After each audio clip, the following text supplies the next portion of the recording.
Good evening, and welcome to a particularly spooky episode of Mishaguyas Monday Live.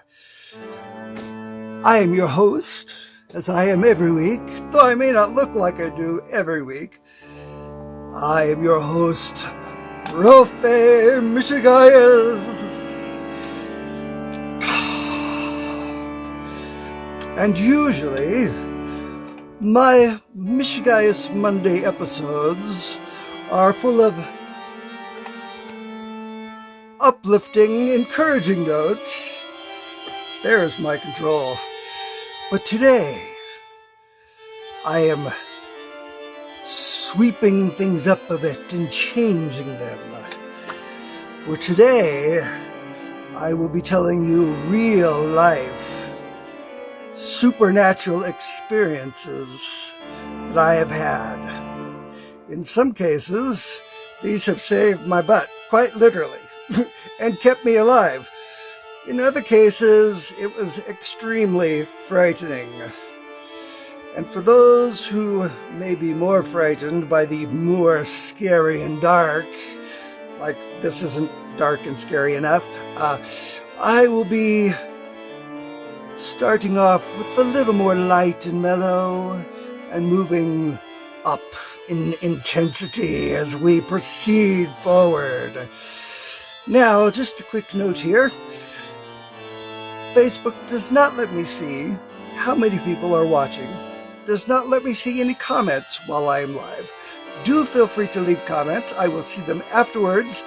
And if Facebook decides to screw around with this because of the music I'm using, I will be reposting this or redoing it one way or the other and posting it on YouTube at some point.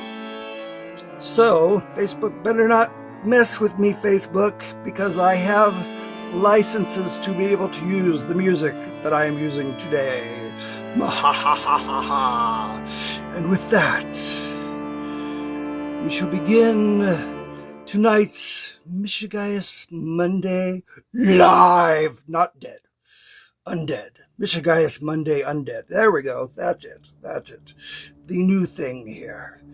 Just for today. Just for today.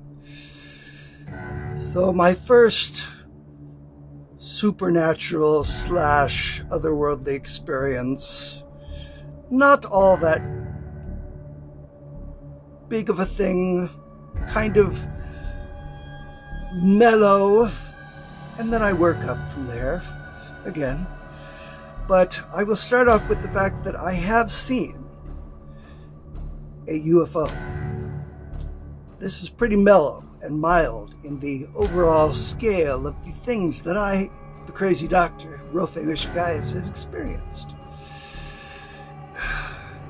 When I was young, much younger than I am now, by a few hours at least, I was sitting there.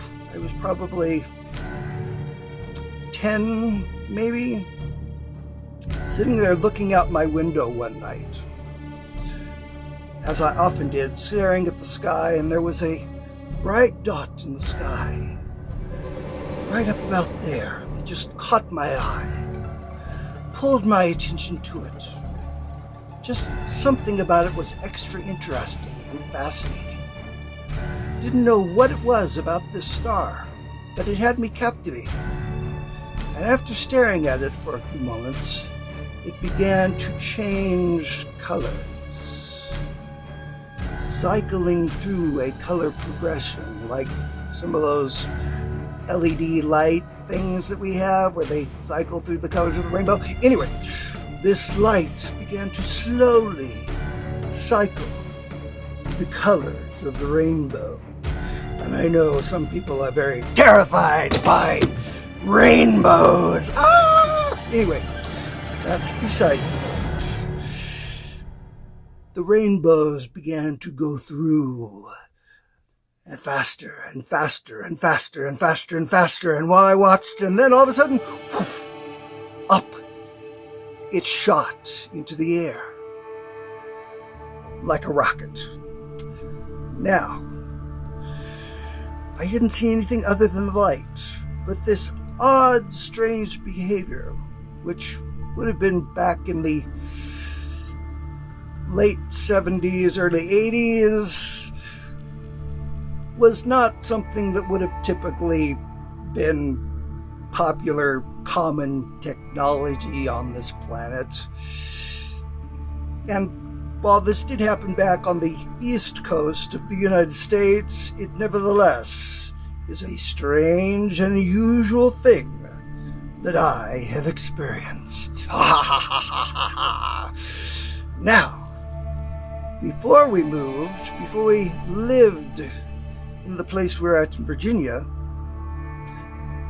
I lived in a haunted house. I actually have lived in several places that were haunted and worked in a business that was haunted, which is one of the most spooky, almost one of the most spooky stories and experiences of my life, and that will come much later in the broadcast. Somewhere down there's the thing I just dropped. Anyway, I've also seen, just to give you a preview, I have worked and lived in places that were haunted. I have seen someone physically transform into a demonic form momentarily. I have experienced supernatural things that I can only describe as divine, angelic interventions that has saved my butt, which are things that I will be talking about again, just to give you an idea. These are coming up. But before we lived in the place where I saw the UFO, we lived in a haunted house. It was a large 3-story adobe mansion, very old. I've talked about this before in my video, which some of you have seen, some of you have not, but it is on YouTube and I can share it. It's where I talk about this house and my life and my dad, and I intertwined all of these together with the song If I Were a Rich Man from the Fiddler on the Roof. But anyway, this was a 3-story old adobe mansion that was haunted. I didn't mention that in the other video. And my parents got an extremely good deal on this place because it was haunted.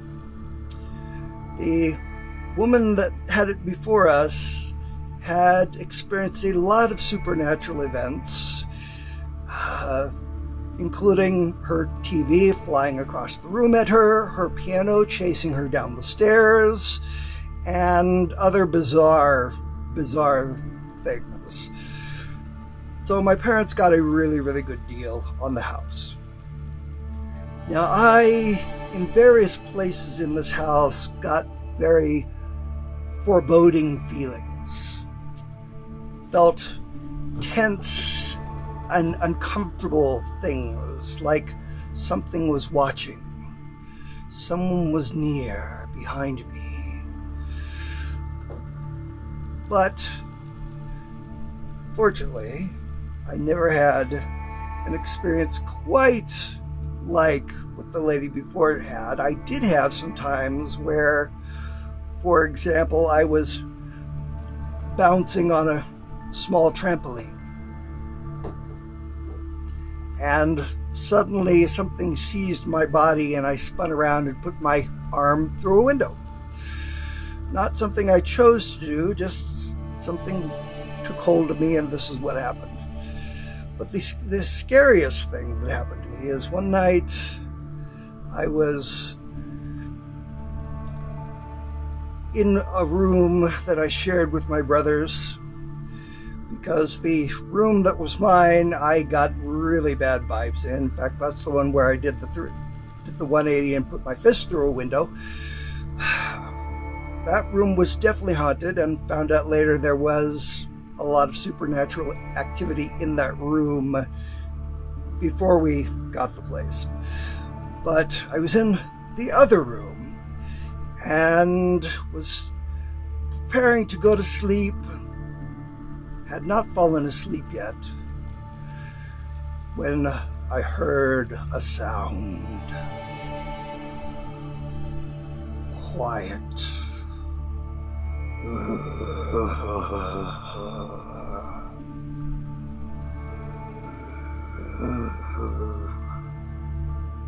And I listened and said, "What is that?"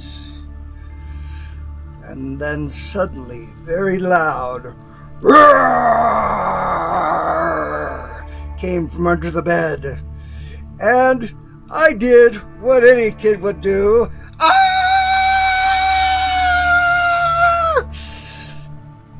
My mother came running, asked what happened. I told her this is what happened.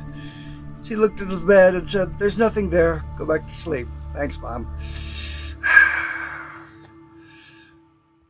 That was the strangest and most terrifying thing I experienced in that house. In the other houses and places that I lived that were said to be haunted, I didn't really experience anything unusual, other than one place I came home to find a transient person in the house eating all my food. That was kind of scary, honestly. And of course, the people I was renting the room from did not replace the food or even offer, so I was out of food for a month, thanks to this meth head who had a restraining order on him, and it wasn't even supposed to be in the house. So that is pretty scary there too, even though that is not a supernatural experience. Terrifying, nevertheless. Let's see. Speaking of terrifying but non-supernatural experiences, I'm going to get into that middle ground for a little bit here. Talking about the things that I have experienced that were supernatural, where I was saved. My butt was saved for a few minutes in many cases. I have spoken about this before. My spouse will disagree with me on this, but I am one of the 1% of people who had paranoid schizophrenia and beat it. And if you have ever had paranoid schizophrenia, maybe you know what I'm talking about. But my experiences while battling this, while not supernatural, were definitely terrifying. 11 years I had this. It came on with the beginning of lack of sleep. I was having a lot of time for well over a year where I was averaging somewhere around 4 hours of sleep a night or less. And that definitely started taking its toll to where I could not tell sometimes if I had dreamt things or if they had actually happened.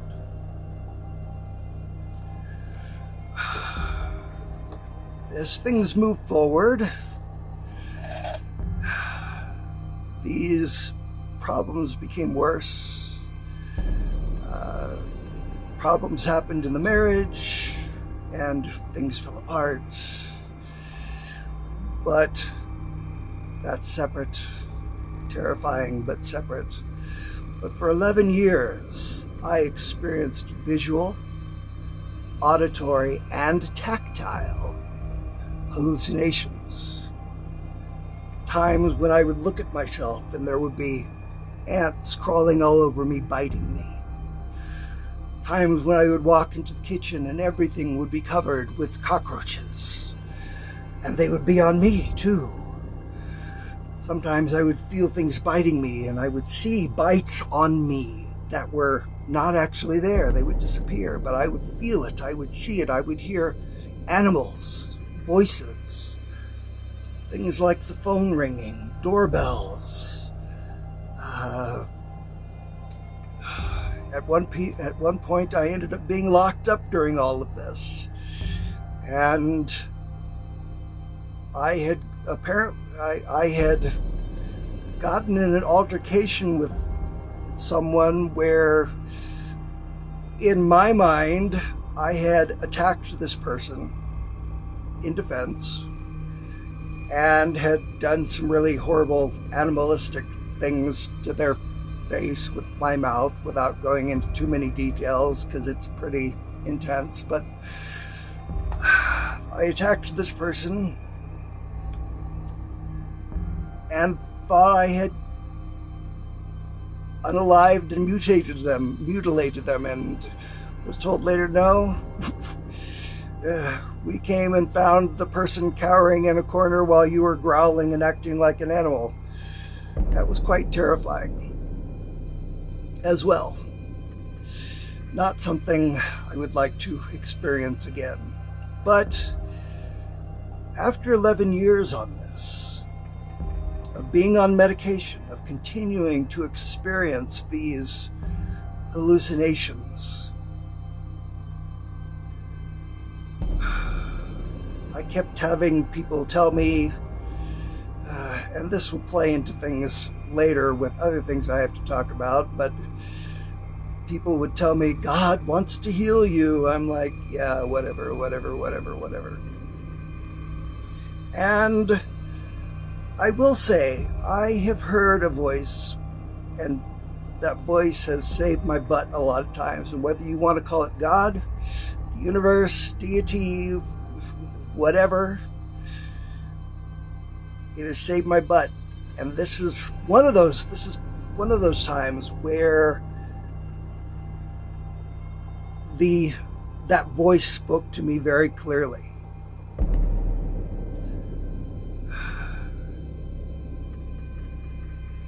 Do you want to be healed? I'm just like, okay, you know what? I've had enough. And just to sidetrack, I had gotten some brain damage. I was in an accident, motorcycle, crashed into the car I was in. The guy's motorcycle head and helmet came through the window and hit me in the head. And just earlier in that day, I had eaten and hadn't remembered, and looked down to see a bowl sitting next to me that I did not remember eating anything out of or having it there, and kind of freaked out. And I was getting to the end of this, just like, I don't know what's going on. And so I put my hands up in the air while laying in the bed and say, all right, God, you want to heal me? Heal me. And boom. It was like a lightning bolt hit me. And I experienced all kinds of really crazy, weird stuff, which I won't go into too much. But when I came down out of the kind of out-of-body experience that I was having,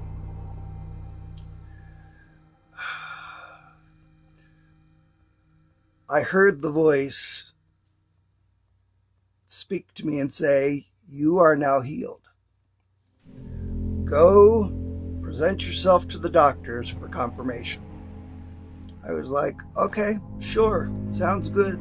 And actually at that moment, I felt better than I had in a long time. But medication time came. The alarm went off. It was time to take my medication. And let me just say, if you are on medication, do not stop the medication without your doctor's permission, regardless of what a voice in your head may say or anything else, and regardless of what I am about to say. So the voice said, do not take the medication. And I said, I'm supposed to take the medication. And the voice said, do not take the medication. I said, I am going to take the medication. I'm supposed to. And the voice said, don't take it. And I said, I am. And we went back and forth for a while. And finally, I just said, I'm taking it. Well, I took the pills that I was supposed to take at the usual time, and it felt like I had swallowed a lump of coal. Hot coal. My stomach was burning. I began to hurt all over my body. And I ran to the bathroom and started having everything come back up.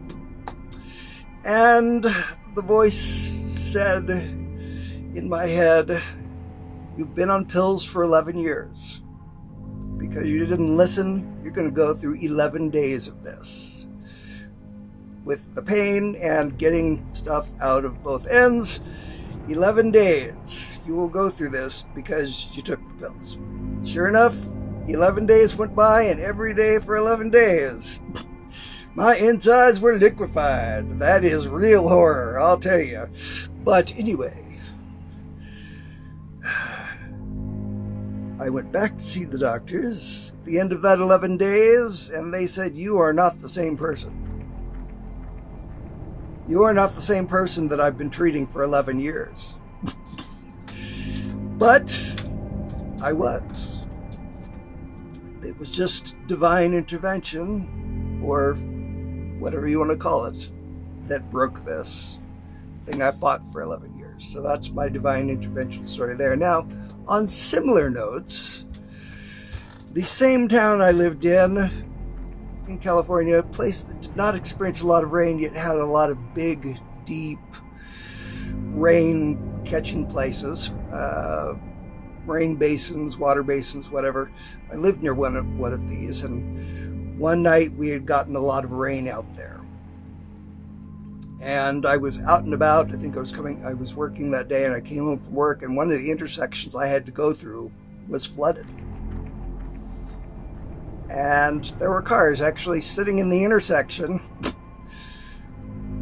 in the water where the cars had stopped. People had abandoned the cars, and I'm just like, I got to get home. I got to go through this. And any sane person, this was before the schizophrenia, by the way, any sane person would say, I'm going to have to figure something else out. I just felt like that voice that guides me said, keep going.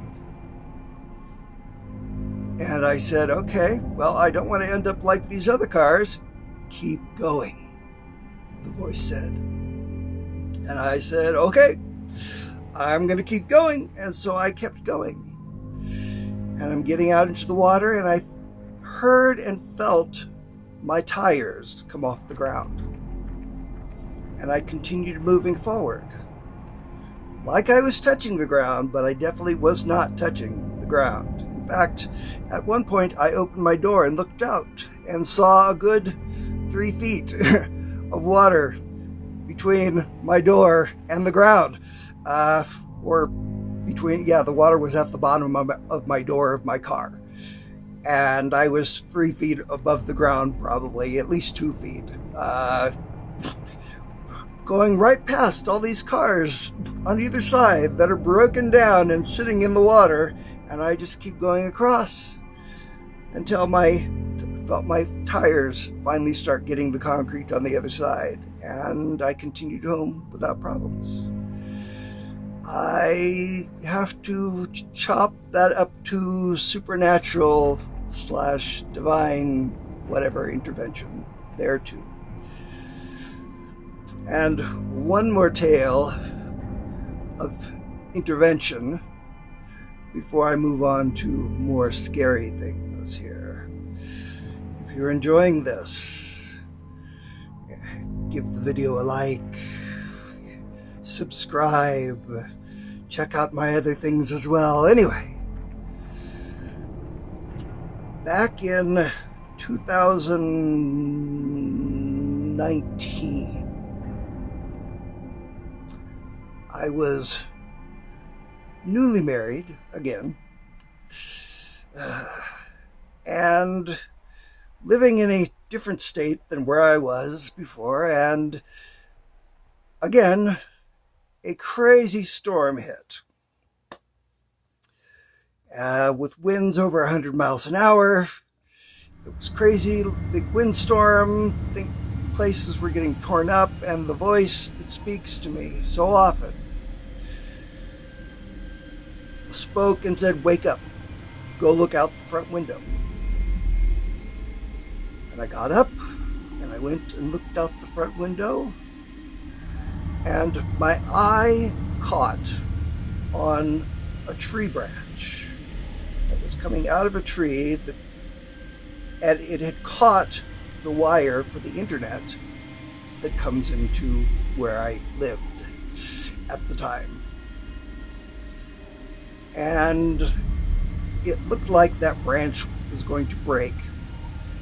And pull that line down. And that voice that I have come to know and trust said, that branch is going to break and rip out the internet, and you won't have internet for 2 weeks unless you go out there and free it. But, the voice said, do not dawdle. Go as quickly as you can, because there are widowmakers out there tonight.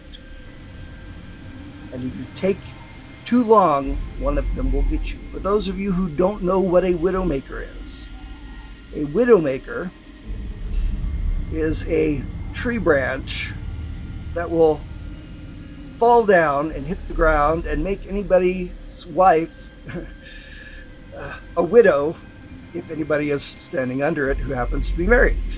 So, didn't want my new wife to be a widow, so I went out and freed the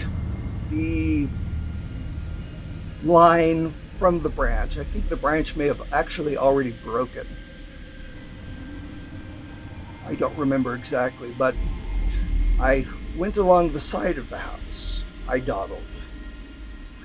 Went along the side of the house, and there was a strange, peaceful calm over there. That was not like anything else outside.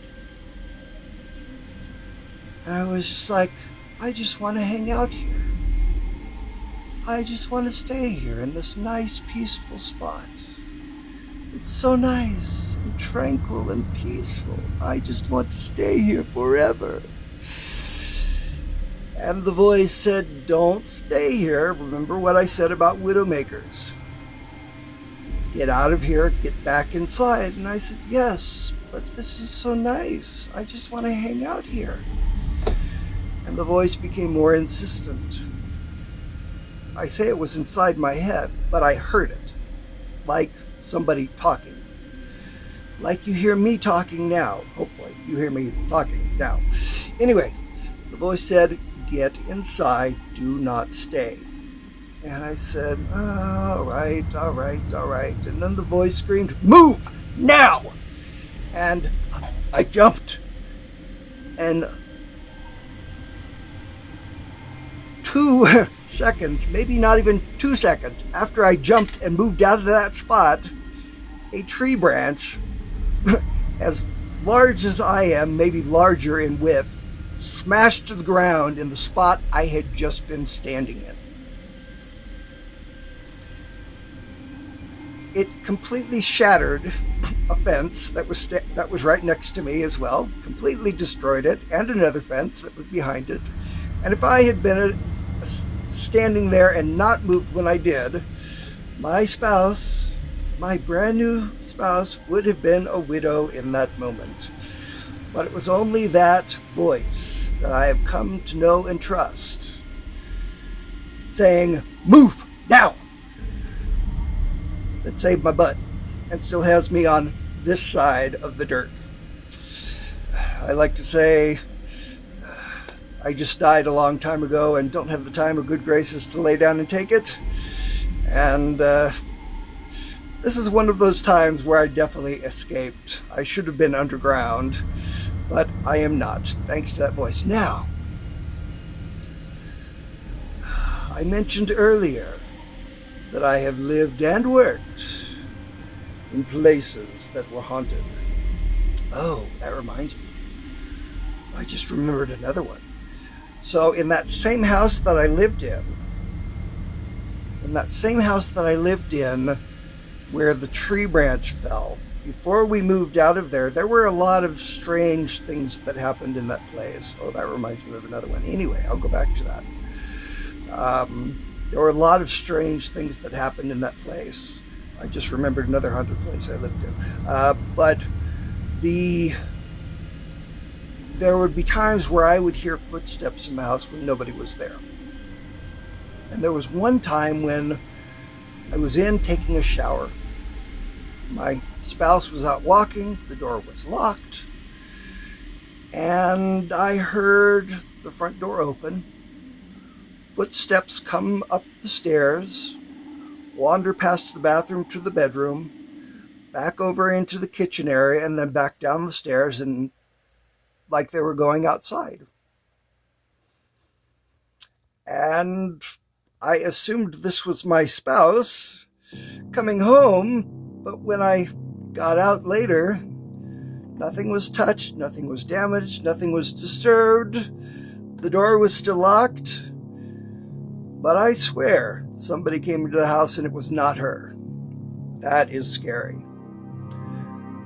Another time before this, a place that was haunted. There was a place I was renting. This guy was turning a garage into an apartment. The guy was very creepy. Something was not right with him. Like on a serial killer level, not right with him, where you just know something is not right. And he would bemoan because his girlfriend, who owned all this stuff that he now had control over, had left the United States, had left the country and wasn't talking. And people who knew this individual and his girlfriend would say that he was known to be violent, and that his girlfriend was in regular contact with them, that she was afraid of him, and that after he claims she left, has not been in contact with any of them. The mysterious disappearing person. Now, as my spouse at the time and I were living in this garage that was being converted, we had some very odd experiences with the landlord, but there were also some supernatural experiences where things came flying off the shelves, like in that house that I had talked before, that my parents had bought. Things would come flying off the shelves at us, flying off the counter, like they were being thrown at us, poltergeist kind of stuff. And I mentioned to the guy that I thought his place might be haunted as a joke, and he freaked out. There were other things that happened while we were living there, but suffice to say it became time to get out of there and get out of there as quickly as we could without letting him know that we were leaving. And we got out of there. But the things that I experienced definitely make me believe that his girlfriend, that he bemoaned and that nobody could figure out where she went, was buried under that garage he was converting into a house. Of that much I am certain. But let's move on to other things here. The place that I worked for over a year, the haunted school. There was a place that I worked for over a year that was an old school building that had been converted into a community center. And I was hired to work as one of their custodians, or their main custodian, janitor. And let's just say that, put an end on this before I go backwards, I worked for them longer than anybody else worked for them. And there's a reason why, because the things that I experienced, a lot of other people also experienced. And they were honest with me about that when I brought it up. But anyway, I started experiencing things when I would work there. I would be there at night cleaning up after events that had happened regularly. I was in there at least once a week, just maintaining the place because it was used daily, but also again after events that they had. And I began to experience strange things. They just started off light and easy. Things like lights getting shut off or turned on that should not have been shut off or turned on. And these were not things that were on timers. They were not on sensors. The switches had to be flicked to make them go on and off. And that was some of the first stuff that I began to experience. And then I began to feel like, as time went forward, I began to feel like a presence was there. A presence that was saying, "You don't belong here. You don't belong here. You must leave." And it was kind of weird. Kind of a weird feeling. And I would get this initially just in certain areas of the building, but again, as time went by, it began to grow and become more and more of a thing. More intense. More and more intense all the time. And then there was a time when the bathroom was laughing at me. Which, yes, it sounds funny, but it's terrifying in the moment. It was one of those moments of the "you don't belong here" kind of thing, and I had cleaned the bathroom and closed the door, and I turned around and looked, and the door was sitting there going, ha ha ha ha ha ha ha ha ha. It's like it wasn't closing all the way, and it would bounce open. There was no air going on. No air heating, no cooling, no ventilation going. Just the door sitting there laughing at me while I'm feeling freaked out. And this intense feeling. There was a room that was, being an old school, that had a theater. And I went in to clean this room one day, and the curtains on the stage were down. Now, if you know anything about theater, if you've worked in theater, you know what I'm about to say is true. But for those of you who don't, the natural position for curtains in a theater is down. If there's a fire, if the cord breaks that holds the curtains close. It's an automatic thing as a fire defense. Those curtains close. If you don't force it to open and stay open, those curtains close.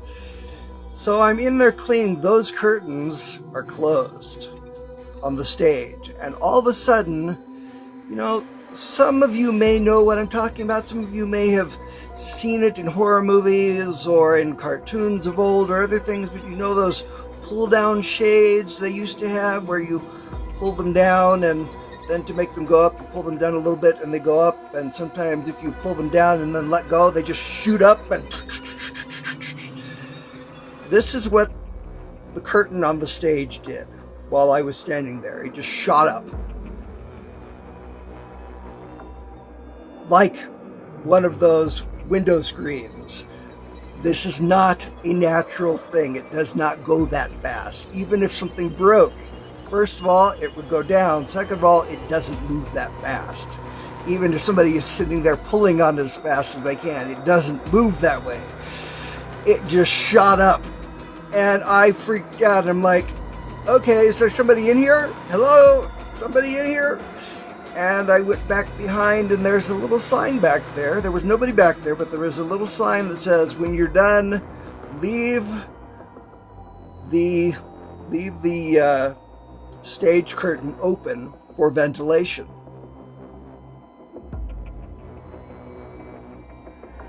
Someone knew that was supposed to stay open. And it was the entity that I came to know over time as Fern. Because as these things began to increase and become more and more frequent, the strange things, the pressure, "you don't belong here" pressure, the strange things happening around, lights going on, lights going off, doors opening and closing on their own. One day, I caught her. I spotted her out of the corner of my eye. Fern. She was probably about average height for a woman, maybe 5 foot, maybe 5'2", somewhere in there. She looked like one of the old, like what you see the pilgrims. We're coming up on Thanksgiving here, like when you see the pictures of the pilgrims as we celebrate Thanksgiving with their pilgrimy attire. This is what she looked like. She was thin, frail, older, glowing red eyes. I caught her out of the corner of my eye while I was cleaning one day. Another time I caught her out of the corner of my eye again. This time she had a dog with her, a large black dog, also with glowing red eyes. And I would start to see more and more her there. And the pressure began to come on, and the things began to happen more and more. The pressure, you don't belong here, you need to leave, you need to leave, you don't belong. And finally, one day, I just had enough. I had enough. And I screamed out, Fern, I am doing my job. Do you want the kids to come in tomorrow and this place to be dirty? Do you? You want the people to come in and find a dirty school tomorrow when they come in? Do you? I am doing my job. If you don't want that, you leave me alone, Fern. Let me do my job. The pressure lifted. I connected with Fern. I connected with her. I got to know her better than anybody else who had worked in that place, which also allowed me to stay longer. And because I got to know Fern, watching my time here, because I got to know Fern, anytime I started to feel that pressure, that presence, you don't belong here, I would come up with the exact same thing. The same retort to her. Fern, you want me to leave this place dirty? Do you? Or do you want the kids to come in tomorrow and find it clean? Because I can leave. I can leave right now and leave it just the way it is, if that's what you want. But it's going to be dirty when they come in tomorrow. Do you really want them to come in to dirt and it being all messy? And Fern would always let up. And this was something that before I left, I shared with the people who ran the building. I did tell them fairly early on that I thought the place was haunted, and they're like, might be, I don't know. But as time went by, they're like, yeah, we've had a lot of reports from people before that have experienced things. And I would tell them about things that I experienced, and they're like, yeah, we've had people who have experienced similar things and they didn't last. But now, going forward, they knew how to deal with Fern. They knew her name. And I don't know whatever happened after I left. But I'm guessing to this day, Fern still wanders the hall of that old schoolhouse turned community center, making sure that people who are there are the ones who belong. Now, my final story for this episode of Mishaguyas Monday Live is one of those things that contributes to my religious trauma, and the trauma that I've experienced at the hands of religious people. And I think when you get done hearing some of this, you'll understand, maybe, but this was, I was already in a process of religious deconstruction at this time. I had separated from my third wife after finding out she had been having affairs and sleeping around for pretty much the whole time we had been married. and filed for divorce. Moved to a different place. I was invited because of my history, my knowledge, to come to this church in this place and teach about Judaism. And they also had a school there that was teaching things that I was interested in, so I said, sure, why not? The couple that ran the church and the school, it's really a cult, definitely believe that.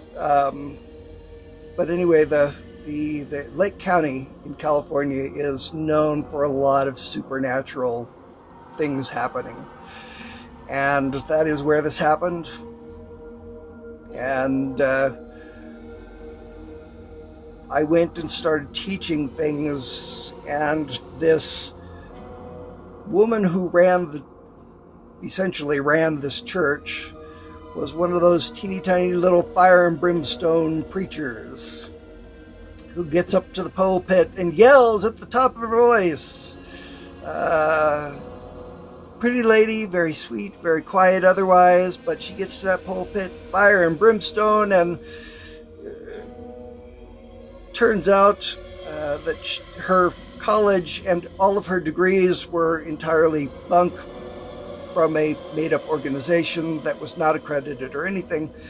But I started teaching things that went the opposite of what she had told people, which didn't go over well. And I had more people interested in me because I was fun. As many of you who watched and looked at my posts, I like to have fun and be silly and teach. And she was just yelling and screaming all the time. And that bothered her. And things began to build. And at one point, as tensions began to grow, she came to me and told me, God told me. I hate people when people wrap God told me into their own opinions and desires. God told me you need to go back to your wife. Like, yeah, no, this is in her court. This is in her court. My ex-wife, I filed for divorce, but in order for it to be final, she had to sign the paperwork. I was willing to work on it, but she had to sign the paperwork, and she did. But that's a story of domestic abuse on top of everything that is for another day. But this preacher woman began to really become difficult, and there was a guy in her church. We'll give him a name. Rick. We'll call him Rick. Who, I could look at him, and I have the ability. I'm an empath. I can look at you and can often tell what you're feeling, what you're thinking, and I would look into his eyes, and there was darkness and evil staring back at me.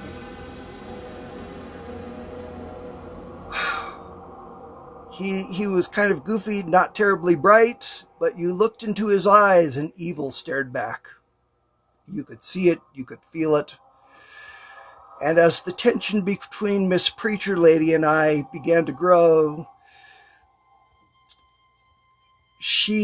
there were accusations that started coming out.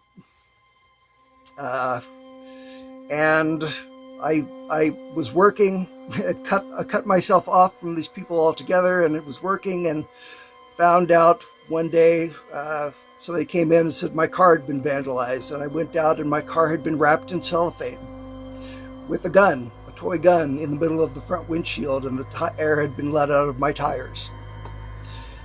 That's scary, but that's not getting totally into the supernatural yet. We're getting there. I knew who it was. I reported him. But I would start to see Rick.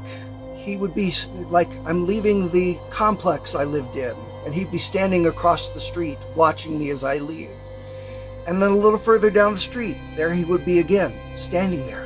And a little further up the street, and just as I kept going, he's there on the street.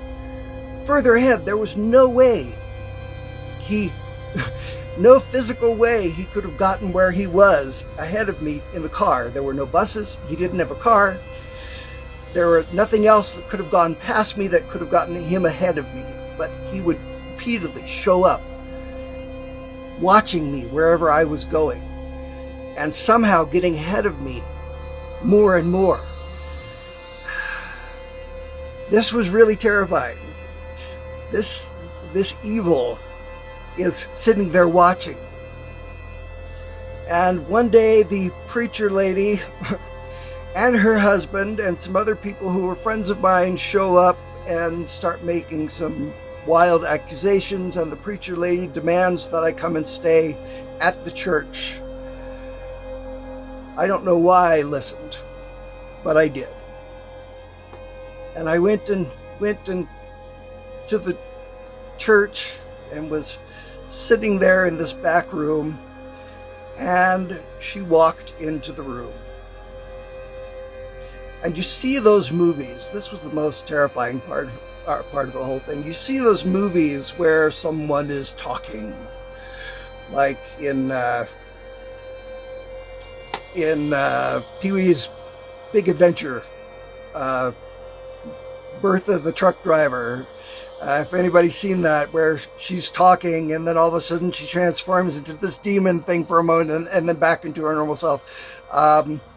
We see these kinds of things happen in movies and cartoons. I saw this in real life.